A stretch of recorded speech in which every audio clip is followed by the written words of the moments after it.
जैसा कि आप सभी वैष्णव जानते हैं, श्री महाप्रभु जी का उत्सव हमारे बहुत ही समीप है और ऐसे में कई सारे प्रश्न हमारे वैष्णवों के सामने आ रहे हैं। जैसे कि श्री महाप्रभु जी का उत्सव एकादशी के दिन होने के कारण क्या हमें व्रत करना चाहिए या फिर सखड़ी लेनी चाहिए। तो ये विचार करने के पूर्व कुछ तथ्यों पर हमें ध्यान देना अत्यावश्यक हो जाता है। श्री महाप्रभु जी ने तत्वार्थ दीप निबंध में जैसे कि आज्ञा करी है, एकादशी उपवास आदि कर्तव्यम वेदवर्जितम तथा कृष्णाष्टमी चापी सप्तमी वेदवर्जितम। एकादशी के उपवास आदि तो कर्तव्य रूप से करने ही चाहिए। तो श्री महाप्रभु जी के उत्सव पर भी एकादशी होने के कारण व्रत करने का विधान तो बनता है श्री महाप्रभु जी की आज्ञा अनुसार।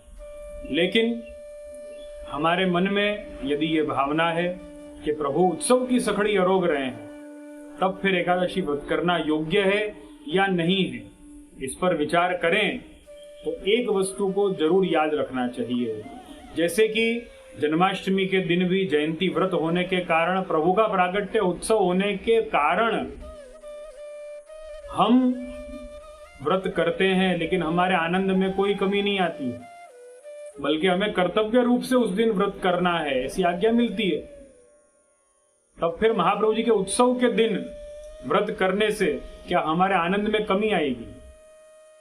कई जगह पर यह भी भ्रांति है कि उत्सव के दिन व्रत किया तो उत्सव के आनंद की अवहेलना है, उत्सव के प्रकार की अवहेलना कर दी।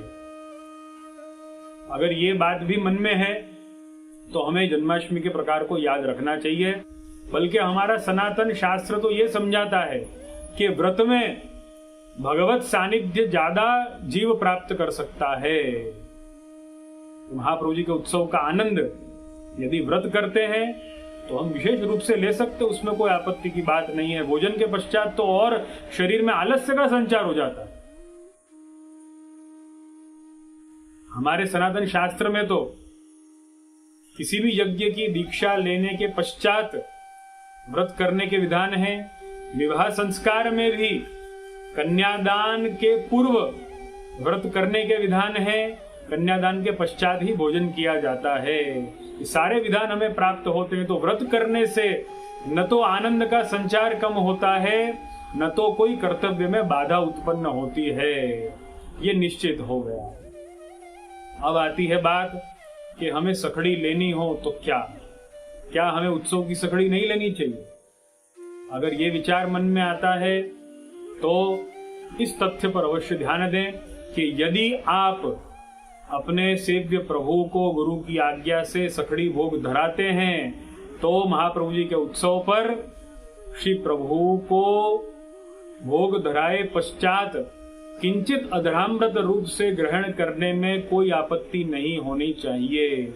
यदि आपकी ऐसी भावना है कि नहीं उत्सव की सखड़ी तो लेनी है, ऐसा आग्रह है, तब तो अपनी भावना से हम जरूर ले सकते हैं। विशेष में गुरु आज्ञा हो तो हम ले सकते हैं।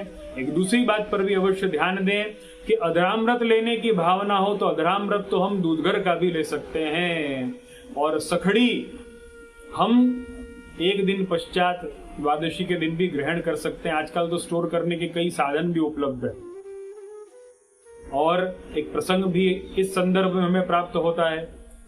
श्री महाप्रभु जी स्वयं आप पुरुषोत्तमपुरी में जगन्नाथ जी के मंदिर में ठाड़े हैं, एकादशी का दिन है, आपके हस्त में सखड़ी महाप्रसाद का कौर पधराया जाता है, लेकिन एकादशी होने के कारण आप ग्रहण नहीं करते, लेकिन हस्त में लिए हुए ही आप पूरी रात ठाड़े विराजते हैं, ठाड़े रहते हैं, और द्वादशी के सूर्योदय होने पर तुरंत ही बिना स्नान किए सखड़ी महाप्रसाद ग्रहण कर लेते हैं। ऐसा अद्भुत महात्म्य आपने एकादशी व्रत का भी प्रकट किया और सखड़ी महाप्रसाद का भी प्रकट किया है।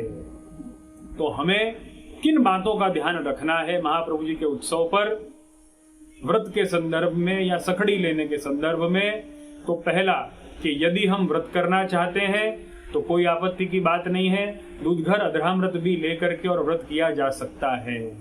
दूसरा, यदि हम सखड़ी लेना चाहते हैं तब फिर प्रभु की अधरामृत सखड़ी, उत्सव की सखड़ी यदि हम लेना चाहें तो हम अवश्य लें, लेकिन किंचित लें जिससे शरीर में आलस्य न आए और भगवत सेवा में हमारा मन लगे, भगवत गुणगान में हमारा मन लगे। लेकिन यदि हमारे मन में ये भ्रांति है कि उत्सव होने के कारण व्रत तो कर ही नहीं सकते, भूखे पेट भजन न हो तो गोपाला, तो हमें तो खाना ही चाहिए, चाहे वो असमर्पित ही क्यों ना हो, लेकिन खाना चाहिए। क्यों? क्योंकि उत्सव है तो कुछ भी खा लो, असमर्पित भी खा लो। अगर ये विचार है तब तो ये अयोग्य हो जाए।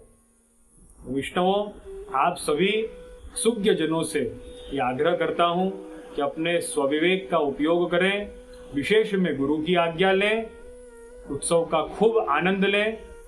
श्री महाप्रभु जी का उत्सव की पुनश्च खूब खूब बधाई देता हूं।